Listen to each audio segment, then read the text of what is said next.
היי, שלום לכולם. אני תומר פאפה, והיום אני רוצה לדבר איתכם על איך לשמור על תזונה מבוססת מוצרים מן החי, קרניבורית או קטוגנית, במהלך חופשה בחול או במהלך טיול. מה שחשוב לי כשאני טס זה להקפיד על התזונה אליה אני רגיל מחיי היום-יום שלי. אני לא מגדיר את התזונה שלי כקטוגנית, ומי שעוקב אחרי יודע שאני בכלל אוהב לקרוא לתזונה שלי בשמות. בעיניי המונח תזונה קטוגנית יכול להטעות חלק מהאנשים, ויש לו מנעד רחב מאוד של אפשרויות. אל התזונה עליה אני שומר, הגעתי אחרי הרבה מאוד ניסוי וטעייה. והיום אני יודע מה טוב לי ומה לא, ואני ממשיך להתפתח בזה כל יום ולעשות שינויים. כסוכרתית, תזונה דלה בפחמימות עזרה לי הכי הרבה לשמור על הסוכר שלי בדם מאוזן, ולאחר מכן התחלתי להתמקד במה כן נכון לי. מוצרים מן החי, חלבונים ושומנים מן החי, חלב, טיפה פירות וטיפה אגוזים, אבל בכמויות מאוד מועטות שלא מעלות לי את הסוכר בדם. גם הפחמימות והפירות הם דלים בפחמימה בדרך כלל. היום בעולם המודרני, בכל מקום אליו נטייל כנראה נמצא אטליזים, חנויות בשר, ביצים, דגים, פירות וכל מה שטבעי. נוכל למצוא את החנויות האלו בכל עיר גדולה ככל הנראה. במקרים מסוימים בהם נצא לטרק מבודד של כמה ימים ברחוק מהעיר הגדולה ורחוק ממה שנקרא ציוויליזציה, נצטרך להיערך בהתאם מראש ולקנות במקום המוצא שלנו בשר לאורך כמה ימים או פירות וירקות ומוצרי חלב שאותם נוכל לשמור בעזרת תיקים מיוחדים, איתם אני נוהג להסתובב. באופן אישי, כאשר אני מטייל, אני אוהב להגיע לחוואים ולחקלאים המקומיים ישירות, אבל זאת העדפה האישית שלי, וכך אני יכול להגיע לתוצרת הכי טריה והכי נקייה והכי טובה. אבל אלה כמה מילים על עצמי באופן אישי. לחזור אל הטיול שאתם מתכננים. טיול כאשר אנחנו שומרים על התזונה אליה אנחנו רגילים מהבית, תדרוש מאיתנו טיפה יותר תכנון מראש, וטיפה יותר הכרת היעד לפני שאנחנו יוצאים אליו. נכון שמי שאוכל את התזונה המערבית המקובלת גם כיום בישראל, אחרי הרוב האוכלוסייה העוקבת, יהיה לו הרבה יותר קל לשמור על התזונה שלו גם כשהוא בחול, כאשר אין דרישות ספציפיות למזון מסוים. בעיניי אותה תזונה אחראית ללא מעט גם מהתחלואות שיש לנו בעולם המערבי, ולכן אני אישית לא עוקב אחריה, אבל זה נושא לסרטונים אחרים, שאותם אתם יכולים למצוא בערוץ הזה. אני ממליץ לבחור במזון שמוכר לנו בכל מקום אליו נלך. כשאני נמצא באירופה לדוגמה, אני אוהב לקנות מהאטליזים המקומיים רוסט ביף תוצרת בית, שאותו הם חותכים לי, ואני שם אותו בתיק ששומר על הטמפרטורה. עם אותו תיק אני מסתובב תמיד גם בימים ארוכים כשאני נמצא בארץ, בעבודה, והוא שומר על הטמפרטורה של התרופות שלי ושל האוכל שלי בדיוק כמו מקרר. התיק של חברת פקיט, אך יש חברות נוספות וטובות לא פחות. מי שמעוניין בעוד פרטים על תיקים לשמירה על הטמפרטורה, מוזמן לשלוח לי הודעה ואני אשלח לו פרטים. לא מדובר כאן בתוכן ממומן או במוצר שאני רוצה למכור, אלא באמת במוצר שעוזר לי אישית כאשר אני מטייל. או ביום ארוך מחוץ לבית.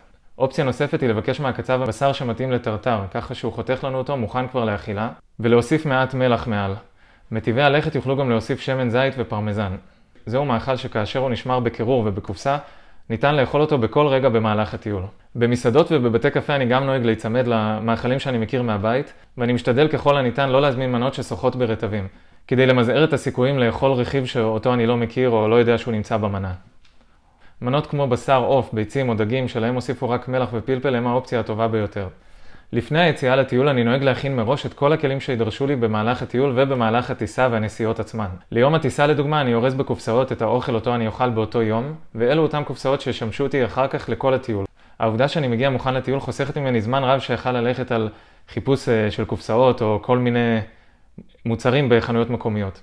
אני ממליץ לפני הטיול גם לעשות מחקר באינטרנט על אותו מקום שאליו אתם נוסעים, ולנסות למצוא כבר נקודות שבהם תוכלו לרכוש את האוכל אליו אתם רגילים מהבית. והנקודות האלה שמשו לכם כמעין עוגן במרכאות לפני היציאה לטיול. ככה תוכלו לטוס בראש שקט יותר. טיפה על סינכרון הגוף במהלך הטיול, זה לא בהכרח קשור ישירות לתזונה, אבל חשוב שאנחנו טסים לשמור על הסינכרון עם הקצב הסירקדי שלנו, הקצב של הגוף עם היממה, הקצב הביולוגי מה שנקרא. נכון שזה לא תמיד קל ויש הפרשי שעות, אבל מומלץ לנסות ככל הניתן לשמור על שעות שינה שדומות יחסית למה שהיינו רגילים מהבית, ולא להפוך את היום והלילה, מה שישבש לנו את המאזן ההורמונלי ויפגע לנו בחדות ובחדות החשיבה ובעוד דברים. כשאני נוחת ביעד חדש, אני אוהב ששנת הלילה הראשונה שלי היא השנה הכי איכותית שיש, כלומר, הכי עמוקה, בלי מסיכים ובלי אור במהלך השינה. השנת לילה הראשונה הזאת עוזרת לי לסנכרן את הגוף בהמשך הטיול, ולרוב היא משפיעה על הטיול כולו, גם כשהטיול הוא שבועיים וחודש. במאמר תזונה קטוגנית או תזונה מבוססת על מוצרים מן החי במהלך טיול או חופשה, אפשר לראות תמונות שצילמתי במהלך חופשה בגרמניה של הארוחות אותן אכלתי. סתם כדי לתת לכם רעיונות על מנות שאפשר לאכול במהלך חופשה, באירופה בעיקר.